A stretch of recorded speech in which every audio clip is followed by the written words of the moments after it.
ഞാൻ BJP RSS ഒക്കെ ആയിട്ട് ഡീല് നടത്തുന്നൊക്കെ പറയുന്നുണ്ട്. ആർക്ക് വേണ്ടി അത്? എന്ത് അനുഭവത്തിൻ്റെ അടിസ്ഥാനത്തിൽ? അവർക്ക് ചില സമയത്ത് കുറ്റബോധം ഉണ്ടാവും. അതായത് UDF ക്യാമ്പിൽ, ഞാൻ UDF ക്യാമ്പിനെ കുറിച്ചാണ് പറയുന്നത്. എന്താ കാര്യം എന്ന് പറഞ്ഞാൽ, അവർ ഇവിടെ പറഞ്ഞുകൊണ്ടിരിക്കുന്ന കാര്യങ്ങൾ, അവർ പ്രചരിപ്പിക്കുന്ന കാര്യങ്ങൾ നുണകളാണ്. വർഗീയമായി ജനങ്ങളെ വേർതിരിച്ച് ജനങ്ങളെ ഭിന്നിപ്പിക്കാൻ ശ്രമിക്കുന്നത് ആരാണ് ഇവിടെ? ജനങ്ങൾക്കുണ്ടായ അനുഭവം അത് ജനങ്ങൾ തീരുമാനിക്കട്ടെ. പേരാമ്പ്രയിലെ ബൈപ്പാസ് റോഡ് ഈ സ്ഥലം ഏറ്റെടുക്കുന്നതിന് വേണ്ടിയുള്ള പ്രവർത്തനങ്ങൾ നടന്ന സമയത്ത് ഇത് പരിശോധിക്കുന്നതിന് വേണ്ടി, അത് ക്ലിയർ ചെയ്യുന്നതിന് വേണ്ടി ഉദ്യോഗസ്ഥന്മാർ സംവിധാനം ഉണ്ടാക്കിയിരുന്നു. ഇത് നോമ്പ് കാലത്ത് ചെയ്തതിന് എനിക്കെതിരെ ആക്ഷേപം ഉയർത്തുകയും പ്രതിഷേധം സ്റ്റേറ്റ്മെൻറ്റ് ഇവിടെ പത്രങ്ങളിലൂടെ വരികയും ചെയ്തു. അതും ഞാൻ നേരിട്ടിട്ടില്ല ആളാണ്. അതിനെക്കുറിച്ചൊന്നും വ്യക്തിപരമായ ഒരു പരാതിയും ഞാൻ ഉന്നയിച്ചിട്ടില്ല. എന്താണ് ഈ പേരാമ്പ്രയുടെ ഭാവിയിലുള്ള ആവശ്യങ്ങൾ, അത് നിറവേറ്റുക എന്നുള്ളതാണ് ഈ തെരഞ്ഞെടുപ്പിൻ്റെ ലക്ഷ്യം. അതല്ലാതെ ഏതെങ്കിലും തരത്തിലുള്ള വൈകാരിക സന്ദർഭങ്ങൾ സൃഷ്ടിച്ച് നിലപാടുകൾ എടുക്കുക എന്നുള്ളതല്ല. കഴിഞ്ഞ തദ്ദേശ സ്വയംഭരണ തിരഞ്ഞെടുപ്പിലെ റിസൾട്ട് പേരാമ്പ്രയെ സംബന്ധിച്ചോളം അത്ര ശുഭകരമായിരുന്നില്ല ഇടതുപക്ഷ സംബന്ധിച്ചിടത്തോളം. അത് ഏതെങ്കിലും തരത്തിൽ ആശങ്കയുണ്ടാക്കുന്നുണ്ടോ? ഇല്ല. എന്താ പ്രശ്നം എന്ന് പറഞ്ഞാൽ, ഇവിടെ ഓരോ തെരഞ്ഞെടുപ്പിലും വ്യത്യസ്തമായ അന്തരീക്ഷം, വ്യത്യസ്തമായ ഫലങ്ങൾ ഈ പേരാമ്പ്ര മണ്ഡലത്തിൽ ഉണ്ടായിട്ടുണ്ട്. ഇവിടെ 2019 തെരഞ്ഞെടുപ്പിൽ വൻ ഭൂരിപക്ഷത്തിന് UDF മുൻകൈ നേടിയ ഒരു മണ്ഡലമാണിത്. 2021 തെരഞ്ഞെടുപ്പിലേക്ക് പോയപ്പോൾ ആ തെരഞ്ഞെടുപ്പിൽ ഞാൻ ജയിച്ചത് 22,000 വോട്ട് ഭൂരിപക്ഷത്തിനാണ്. അത് ഇടതുപക്ഷ ജനാധിപത്യ മുന്നണി ഗവൺമെൻറ്റിനുള്ള അംഗീകാരം എന്ന നിലയിലാണ്, ആ ഭരണ തുടർച്ചയ്ക്കുള്ള അംഗീകാരം എന്ന നിലയിലാണ് ജനങ്ങൾ വോട്ട് ചെയ്തത്. അപ്പോൾ ഈ വ്യത്യസ്ത ഫലമുണ്ട്. അതിൻ്റെ ഒരു തുടർച്ചയായി വികസനം ജനങ്ങൾക്ക് അനുഭവപ്പെട്ടിട്ടുണ്ട്. കഴിഞ്ഞ തിരഞ്ഞെടുപ്പുകളിൽ നിന്നെല്ലാം വ്യത്യസ്തമായി കോഴിക്കോട് നിന്നുള്ള ഒരു യുവ കൗൺസിലറാണ് ഇവിടെ വന്ന് മത്സരിക്കുന്നത്. വലിയ ഓളമൊക്കെയാണ് അവരുണ്ടാക്കുന്നത്. ഇത് ഏതെങ്കിലും തരത്തിൽ ബാധിക്കുന്നുണ്ടോ? ഞാൻ കണക്കാക്കുന്നില്ല. കാരണം എനിക്ക് അങ്ങനെ എൻ്റെ ഇലക്ഷൻ പ്രചരണം ഞാൻ ഊന്നുന്നത് ഇവിടെ നടപ്പിലാക്കിയ വികസന പ്രവർത്തനങ്ങൾ, ആ വികസനത്തിൻ്റെ തുടർച്ച പേരാമ്പ്രയ്ക്ക് ലഭിക്കണം. ഇവിടെ ഇനി എന്തെല്ലാം ആവശ്യങ്ങളുണ്ടോ ആ ആവശ്യങ്ങൾ എല്ലാം അടങ്ങുന്ന ഒരു തെരഞ്ഞെടുപ്പ് മാനിഫെസ്റ്റോ ഇടതുപക്ഷ ജനാധിപത്യ മുന്നണി ഇവിടെ പുറത്തിറക്കാൻ പോവുകയാണ്. അത് പുറത്തിറക്കുമ്പോൾ ജനങ്ങൾക്ക് അനുഭവപ്പെടും എന്താണ് ഈ പേരാമ്പ്രയുടെ ഭാവിയിലുള്ള ആവശ്യങ്ങൾ. അതല്ലാതെ ഏതെങ്കിലും തരത്തിലുള്ള വൈകാരിക സന്ദർഭങ്ങൾ സൃഷ്ടിച്ച് നിലപാടുകൾ എടുക്കുക എന്നുള്ളതല്ല. എന്ത് ആക്ഷേപങ്ങൾ നുണപ്രചാരം വരെ നടത്തിക്കഴിഞ്ഞാലും അതിന് മറുപടി പറഞ്ഞു പോവുക എന്നുള്ളതല്ല ഞാൻ ഉയർത്തിപ്പിടിക്കുന്ന ഉത്തരവാദിത്വം. പേരാമ്പ്രയിലെ ബൈപ്പാസ് റോഡ് എത്ര കാലമായി പേരാമ്പ്രയുടെ യാത്രാ പ്രശ്നം പരിഹരിക്കുന്നതിന് വേണ്ടി ഈ ആവശ്യം ഉന്നയിച്ചു. ഇവിടെ ചെയ്തോ? എന്നെ അപമാനിക്കാനും എന്നെ പരിഹസിക്കാനും ഈ റോഡിൻ്റെ വർക്കിനെ ഈ ചില സോഷ്യൽ മീഡിയയിലുള്ള ചില ചർച്ചകളിലൂടെയും വാർത്തകളിലൂടെയും എന്നെ അപമാനിക്കാനും എന്നെ പരിഹസിക്കാനും ശ്രമിക്കാനും. ഞാനിവിടെ ഒരു പെരുന്നാളിൻ്റെ ഒരു നോമ്പിൻ്റെ സമയത്ത് ഞാനിതിൻ്റെ ഈ സ്ഥലം ഏറ്റെടുക്കുന്നതിന് വേണ്ടിയുള്ള പ്രവർത്തനങ്ങൾ നടന്ന സമയത്ത് ഇത് പരിശോധിക്കുന്നതിന് വേണ്ടി, അത് ക്ലിയർ ചെയ്യുന്നതിന് വേണ്ടി ഉദ്യോഗസ്ഥന്മാർ സംവിധാനം ഉണ്ടാക്കിയിരുന്നു. ഇത് നോമ്പ് കാലത്ത് ചെയ്തതിന് എനിക്കെതിരെ ആക്ഷേപം ഉയർത്തുകയും പ്രതിഷേധം സ്റ്റേറ്റ്മെൻറ്റ് ഇവിടെ പത്രങ്ങളിലൂടെ വരികയും ചെയ്തു. അതും ഞാൻ നേരിട്ടിട്ടില്ല ആളാണ്. അതിനെക്കുറിച്ചൊന്നും വ്യക്തിപരമായ ഒരു പരാതിയും ഞാൻ ഉന്നയിച്ചിട്ടില്ല. ഞാൻ എൻ്റെ ഉത്തരവാദിത്തം നിറവേറ്റി മുമ്പോട്ട് പോകാനാണ് ശ്രമിച്ചത്. നമസ്കാരം. ഇപ്പം നേരത്തെ വൈകാരികതയുടെ കാര്യം പറഞ്ഞു. ഇപ്പോൾ നമ്മളുടെ MP ഒക്കെ പല സ്ഥലങ്ങളിലും ഈ മലബാർ മേഖലയിൽ പോയി പ്രസംഗിക്കുന്നത് കാഫിർ സ്ക്രീൻഷോട്ട് പോലെയുള്ള കാര്യങ്ങൾ ആവർത്തിക്കാതിരുന്നാൽ നല്ലത് എന്നാണ്. അത് ഇടതുപക്ഷ ജനാധിപത്യ മുന്നണിക്കോ CPM-നോ അന്നത്തെ ആ സംഭവത്തിന് ഒരു ഉത്തരവാദിത്തമില്ല. അതിവിടെ ജനങ്ങളുടെ ഒരു അനുഭവമല്ലേ, ജനങ്ങൾ അത് പരിശോധിക്കട്ടെ. വർഗീയമായി ജനങ്ങളെ വേർതിരിച്ച് ജനങ്ങളെ ഭിന്നിപ്പിക്കാൻ ശ്രമിക്കുന്നത് ആരാണ് ഇവിടെ? ജനങ്ങൾക്കുണ്ടായ അനുഭവം അത് ജനങ്ങൾ തീരുമാനിക്കട്ടെ. എൻ്റെ ഏതെങ്കിലും തരത്തിലുള്ള ഒരു വാക്കോ പ്രവൃത്തിയോ അങ്ങനെ ഒരു വിഭജനം ഉണ്ടാക്കുന്നതിന് ഇവിടെ സഹായകരമായിട്ടുണ്ടോ?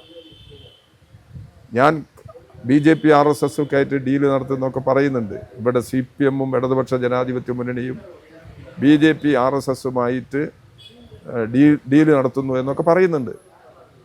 ആർക്ക് വേണ്ടി അത്? എന്ത് അനുഭവത്തിൻ്റെ അടിസ്ഥാനത്തിൽ? ഞങ്ങളെക്കുറിച്ച് അങ്ങനെ ഒരു ആരോപണം ഉന്നയിക്കും ഒരു അവസരവും ഞങ്ങൾ ഉണ്ടാക്കിയിട്ടില്ല.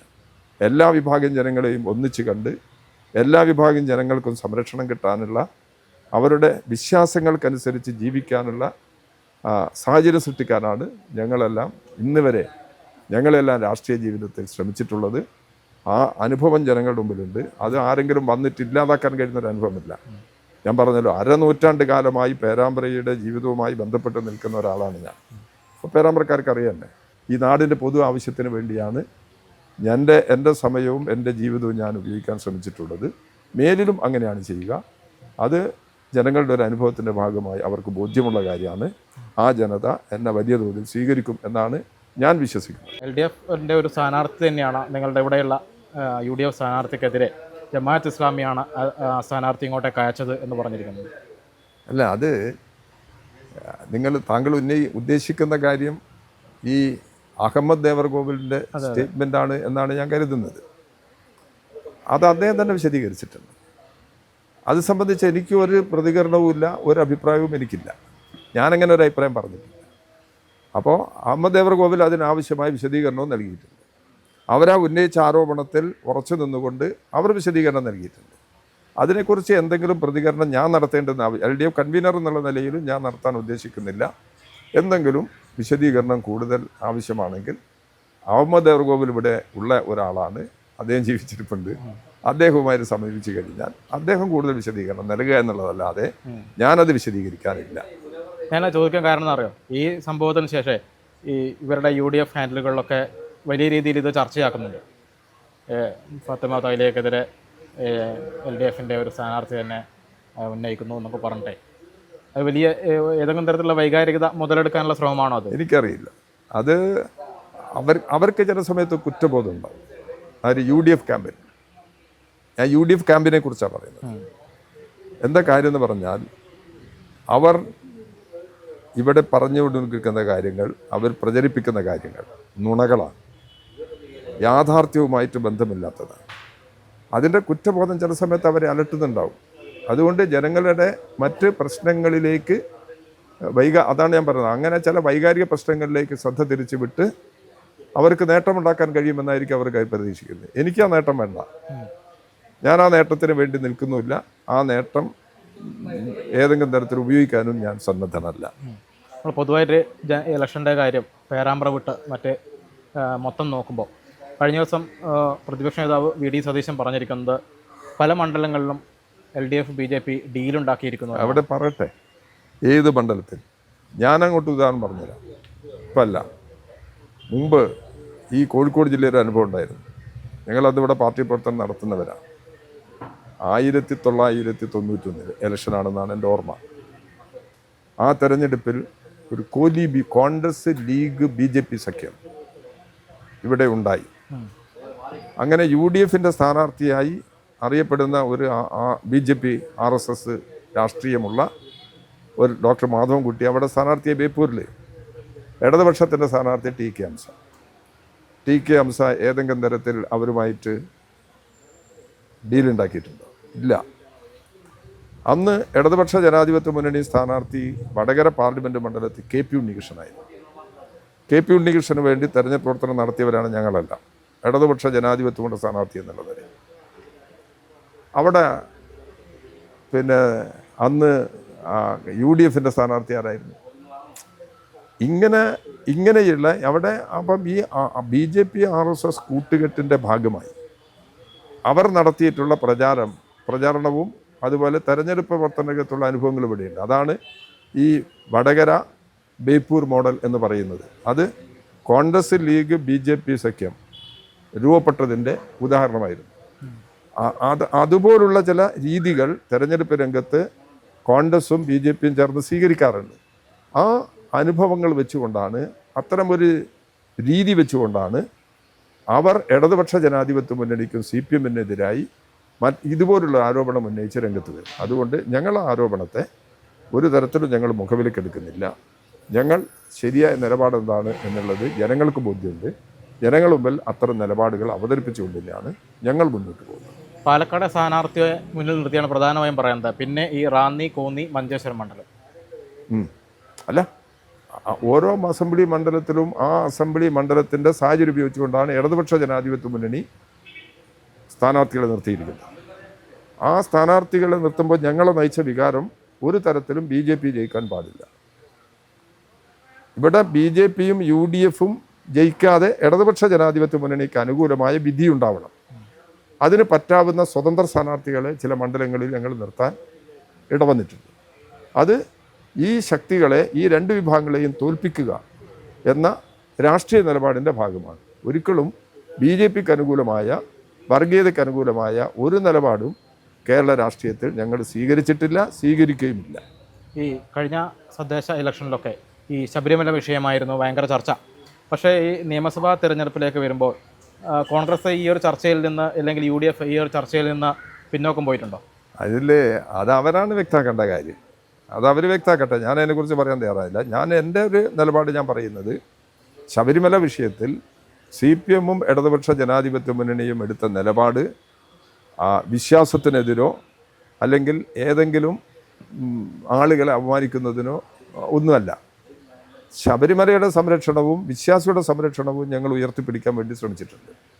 ശബരിമലയുടെ സ്വർണ്ണ കവർച്ച പ്രശ്നത്തിൽ CPM എടുത്ത നിലപാട്, ഇത് കവർന്ന ഒരാൾ രക്ഷപ്പെടാൻ പാടില്ല എന്നാണ്. ആരാണോ കുറ്റം ചെയ്ത് അവർ ശിക്ഷിക്കപ്പെടണം. അതിന് സഹായകരമായ നിലപാട് കേരള ഗവൺമെൻറ് സ്വീകരിക്കണം. ഗവൺമെൻറ് ആ നിലപാട് സ്വീകരിച്ചിട്ടുണ്ട്. ഇതിനാണ് ഞങ്ങളുടെ ഒരു വിശ്വാസം ഇത് തന്നെയാണ്. കേരള ഗവൺമെൻറ് ഈ കുറ്റവാളികളെ കണ്ടെത്തുന്നതിന് സഹായകരമായ നിലപാട് സ്വീകരിച്ചിട്ടുണ്ട്. കുറ്റവാളികൾ ആരാണോ അവരെ ശിക്ഷിക്കണം. ഒരു തരത്തിലും ഇപ്പോൾ CPMൽപ്പെട്ടവർ ഇതിൽ കുറ്റാരോപിതരായിട്ടുണ്ട്. അവരുടെ ആരോപണം ശരിയോ തെറ്റോ എന്നുള്ളത് തെളിയിക്കേണ്ടത് അവരാണ്. അവർക്ക് പോലും ഒരു സഹായം കേരളത്തിൽ ഗവൺമെൻറ്റോ ഇടതുപക്ഷ ജനാധിപത്യ മുന്നണിയോ CPMോ ഒരു സഹായവും അവർക്ക് ചെയ്തു കൊടുത്തിട്ടില്ല. അതെല്ലാം ഒരു പൊതു നിയമത്തിൻ്റെ പരിശോധനയ്ക്കും നിയമത്തിൻ്റെ വിധിക്കും അനുസരിച്ച് പ്രവർത്തിക്കുക എന്ന നിലപാടാണ് ഈ കാര്യത്തിൽ ഞങ്ങൾ സ്വീകരിച്ചിട്ടുള്ളത്. ഇവർക്കൊക്കെ, ഈ പ്രതികൾക്കൊക്കെ ജാമ്യം കിട്ടിയിരിക്കുന്നത് ഒരു തരത്തിലുള്ള ഡീലിൻ്റെ ഭാഗമാണെന്നാണ് UDF ആരോപണം. അത് വസ്തുതാപരമല്ല. അത് നിയമജ്ഞന്മാർ തന്നെ അത് ചൂണ്ടിക്കാണിച്ചിട്ടുണ്ടല്ലോ. നിയമപണ്ഡിതന്മാർ തന്നെ അത് ചൂണ്ടിക്കാണിച്ചിട്ടുണ്ട്. അത് നിയമപരമായി അവരുടെ ഏതൊരു വ്യക്തിയുടെയും ഒരു അവകാശത്തിൻ്റെ പ്രശ്നമാണ്. അതിനനുസൃതമായിട്ടാണ് അവർക്ക് കോടതിയാണ് ജാമ്യം കൊടുത്തിട്ടുള്ളത്.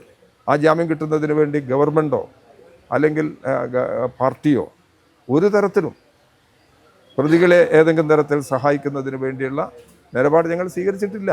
G. സുധാകരനെ പോലെയുള്ളവർ, TK ഗോവിന്ദനെ പോലെയുള്ളവർ, കുഞ്ഞികൃഷ്ണനെ പോലെയുള്ളവർക്ക് പുറത്തു പോയിരിക്കുകയാണ്. പുറത്തുപോയി അവർ വീണ്ടും മത്സരിക്കുകയാണ്. ഇത് അവർ പറയുന്നത് CPM ചതിച്ചു അല്ലെങ്കിൽ വഞ്ചിച്ചു എന്നൊക്കെയാണ്. എങ്ങനെയാണ് അത് ഏതെങ്കിലും തരത്തിൽ ഇലക്ഷനെ ബാധിക്കുന്നുണ്ടോ, ചർച്ചയാകുന്നുണ്ടോ? അവരെല്ലാം UDF അവർക്ക് പിന്തുണ കൊടുക്കുകയാണല്ലോ. അത് UDF പറയട്ടെ അവരുടെ നിലപാട്. ഞങ്ങൾ ലക്ഷക്കണക്കിന് പാർട്ടി അംഗങ്ങളുള്ള ഒരു പാർട്ടിയാണ് CPIM. ആ CPM എടുക്കുന്ന നിലപാടിൽ ചിലപ്പോൾ ചിലർ ഏതെങ്കിലും തരത്തിലുള്ള വ്യത്യസ്തമായ നിലപാടെടുത്തെന്ന് വരും. അത് പാർട്ടി നിലപാടായിട്ട് വ്യാഖ്യാനിക്കരുത്. അത് പാർട്ടിയുടെ ഒരു പൊതു നയത്തിൽ നിന്നുള്ള നയത്തിൻ്റെ പെശകാണ് എന്നുള്ളതും വ്യാഖ്യാനിക്കുന്നത് ശരിയല്ല. അപ്പോൾ അത് ചില വ്യക്തികളുടെ വ്യതിയാനങ്ങളാണ്. അത് പലപ്പോഴും കമ്മ്യൂണിസ്റ്റ് പ്രസ്ഥാനത്തിൽ അങ്ങനെ ഉണ്ടായിട്ടുണ്ട്, ലോകത്ത് തന്നെ ഉണ്ടായിട്ടുണ്ട്. അവരെ പുറന്തള്ളുകയും ചെയ്തിട്ടുണ്ട്, ജനങ്ങൾ തന്നെ പുറന്തള്ളിയിട്ടുണ്ട്.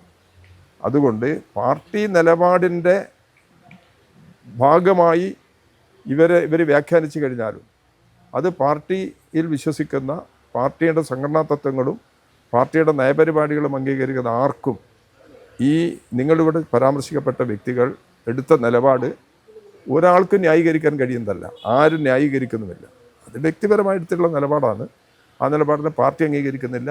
അത് പാർട്ടി തള്ളിക്കളഞ്ഞിട്ടുണ്ട്. അത് പാർട്ടിയുടെ ഒരു പൊതു നിലപാടിന് വിരുദ്ധമായ സമീപനമായതുകൊണ്ട് ആ നിലപാട് ഞങ്ങൾ സ്വീകരിച്ചത്. ഓരോരുത്തർക്കും വ്യക്തിപരമായ ഓരോരോ താല്പര്യങ്ങൾ കടന്നുകൂടി കഴിഞ്ഞാൽ വേറെ നിവൃത്തിയൊന്നുമില്ല. അതിന് പാർട്ടിയിൽ നിന്ന് അംഗീകാരം കിട്ടുന്നില്ല എന്ന് വരുന്ന സന്ദർഭങ്ങളിൽ അത്തരം ആളുകൾ ചിലപ്പോൾ പുറത്തു പോയി എന്ന് വരും. അത് അവരെടുക്കുന്ന നിലപാടിൻ്റെയും കൂടി ഭാഗമാണ്. അവരെ തിരുത്തുന്നതിന് വേണ്ടിയുള്ള സമീപനമാണ് പാർട്ടി സ്വീകരിച്ചിട്ടുള്ളത്. തിരുത്താൻ അവർ തയ്യാറാവുന്നില്ലെങ്കിൽ ഇത് തന്നെ നിവൃത്തിയും. അതുകൊണ്ട് ഞങ്ങൾക്കത് ഏതെങ്കിലും തരത്തിലുള്ള ഒരു ആശങ്കയോ വേവലാതിയോ ഈ പ്രശ്നങ്ങളിൽ ഉണ്ടാക്കുന്നില്ല എന്നുള്ളതാണ് യാഥാർത്ഥ്യം. ഏതായാലും എല്ലാ ഭാവങ്ങളും ഒരിക്കൽ കൂടെ രാമറിനെ വിജയിച്ച് കയറാനാണ്. Thank you.